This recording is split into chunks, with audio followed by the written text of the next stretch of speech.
Hello, everyone. Today we'll be speaking about this comet, Nishimura comet. We'll be analyzing this from astronomical perspective. We have no other perspective, actually, when it comes to looking at comets. I will tell you astronomically through which zodiacal constellations the comet passes.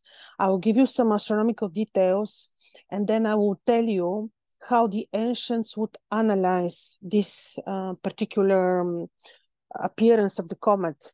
Now, we will also be looking at very Babylonian, very ancient way of analyzing such mundane astronomical events, and we will see in which astronomical sky, celestial paths, the comet is visible. And as I previously explained, on the sky, we have the three celestial, the ancients, the Babylonians would divide the sky into three paths. This is the path of Anu, Enlil, and Ea.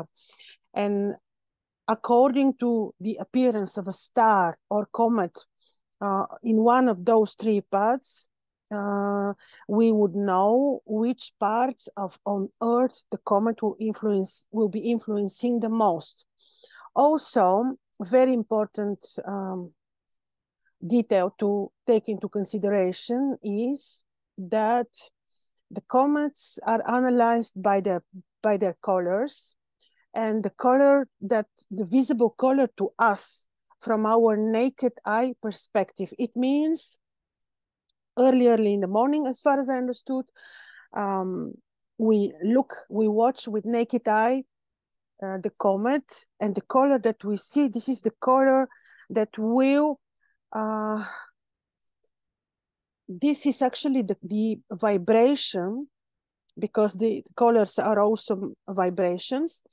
This is actually the vibrations that will influence us, our geographical positions on Earth. You see what I mean? For example, imagine, you know, the colors are associated with planets. Let's say you see the color of the planet to be very white, bluish, pure. Then, of course, we'll be thinking eventually about very spiritual vibrations, which will be related to spirituality and the moon, most probably. Let's say you see greenish, you would be thinking of Mercury, mental. Let's say you see orangey, you're thinking about highest of consciousness of the sun. Let's say you see red, Mars, war. You see dark, you see amethyst or gray, you think of, or black, you will be thinking of Saturn, and so on. You see, always we look at the colors. However, we cannot predict now the colors of the comet. We still need to watch and see, because these are things that so far, I don't know if the astronomers are able to predict, and also we need to know that the colors depend on the meteorological atmosphere at the moment of the appearance of the comet, according to our geographical coordinates. So this is also important. So let's see more or less how the comet is moving. Now I see on September, the closest to the Earth position of the comet will be when it is passing through the star Zosma in Leo. Now I will tell you, Leo, of course, ruled by the sun, sign of enlightenment, sign of spirituality, greatest spiritual, really enlightenment, knowledge. And the star Zosma is directly related to astrology. Astrology, spiritual sciences, I repeat. And then this will be happening 2 days. And on the 14th, again, it continues. The star in advanced degree, I think 24-degree Leo was the nebula, also astrological star, very powerful.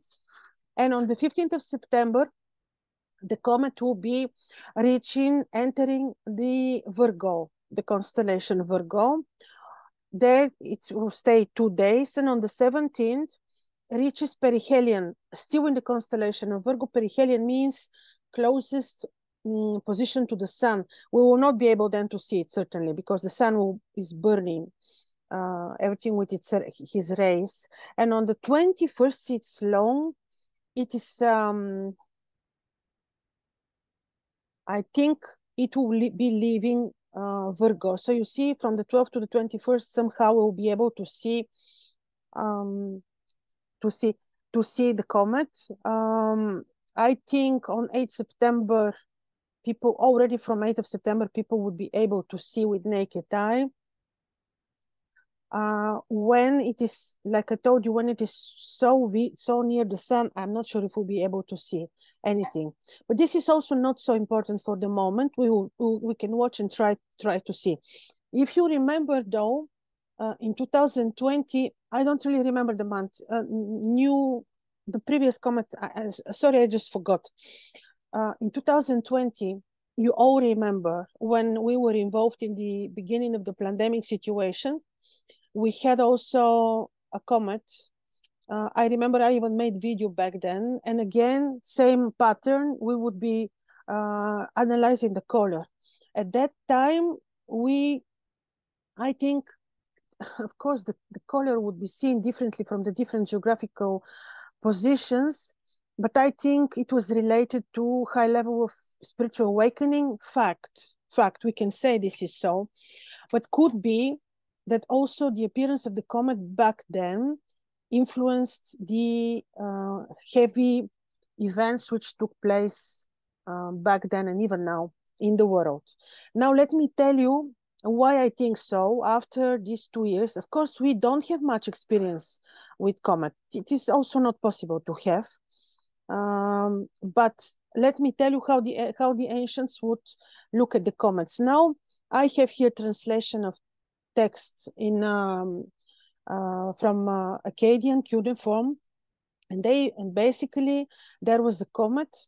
I was searching to find appearances of comets in nearly same astronomical paths, because I told you we are looking where the comet is appearing, and we have the 3 paths on the sky, the path of Anu, Ea, and Enlil.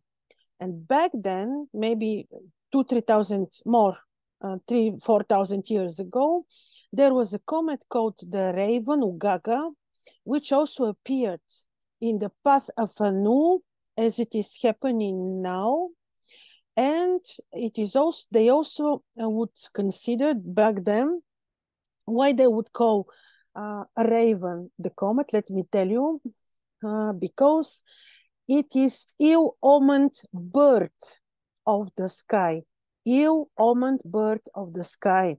They would consider the comets to be bad omens. And they say the ravens, the bird raven, were amongst the evil blood of Tiamat.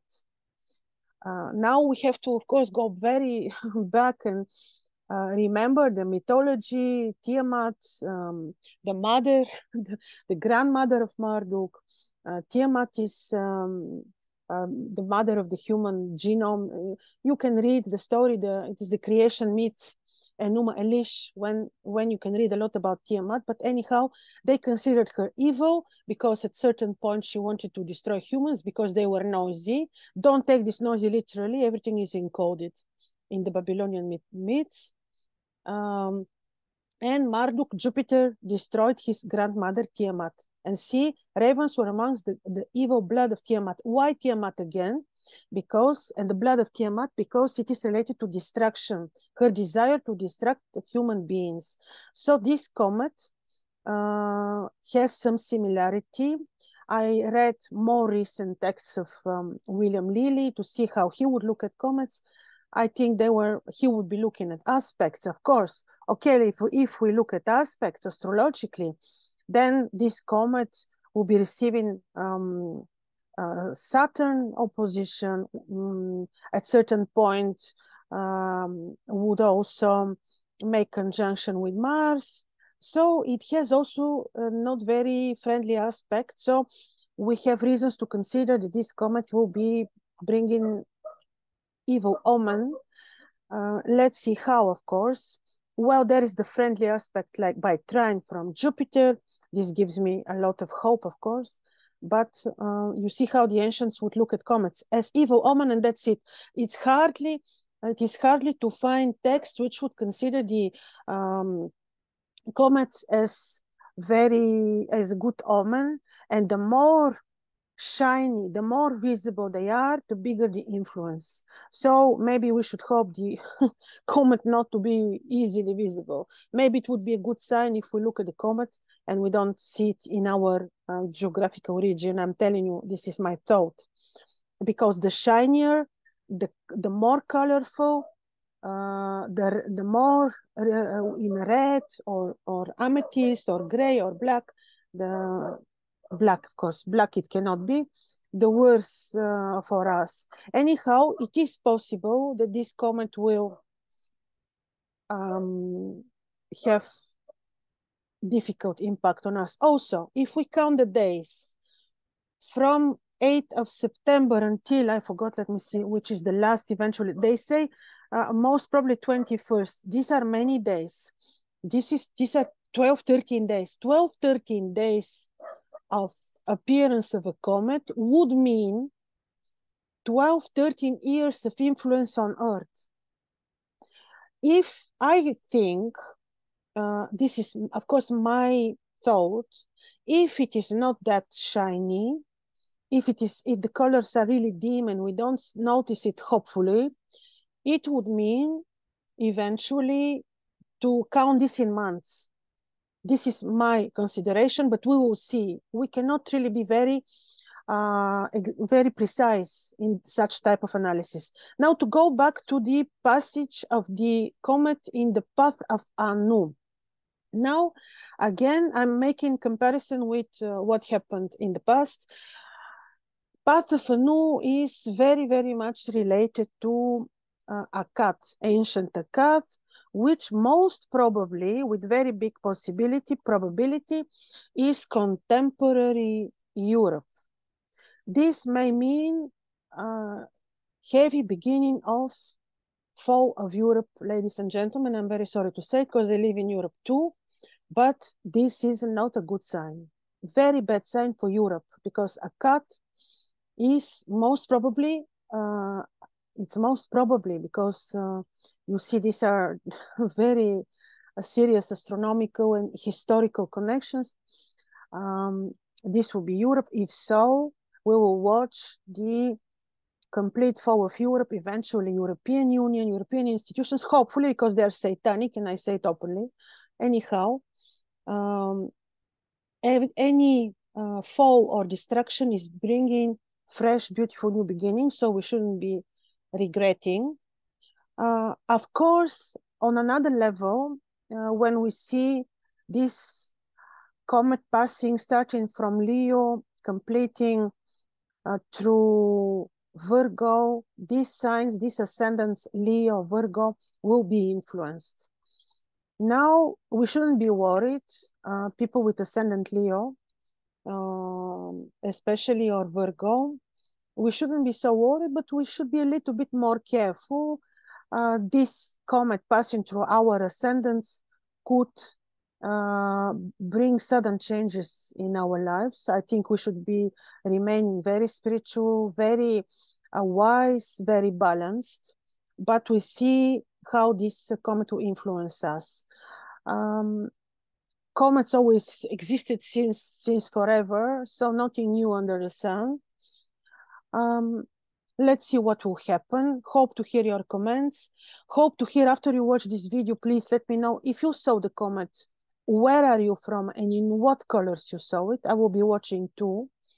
And then we'll be making our own conclusions together. Maybe I should make another video after this one, after seeing the comet, and comment after. So, ladies and gentlemen, thank you very much, and see you very soon with another video. Bye-bye.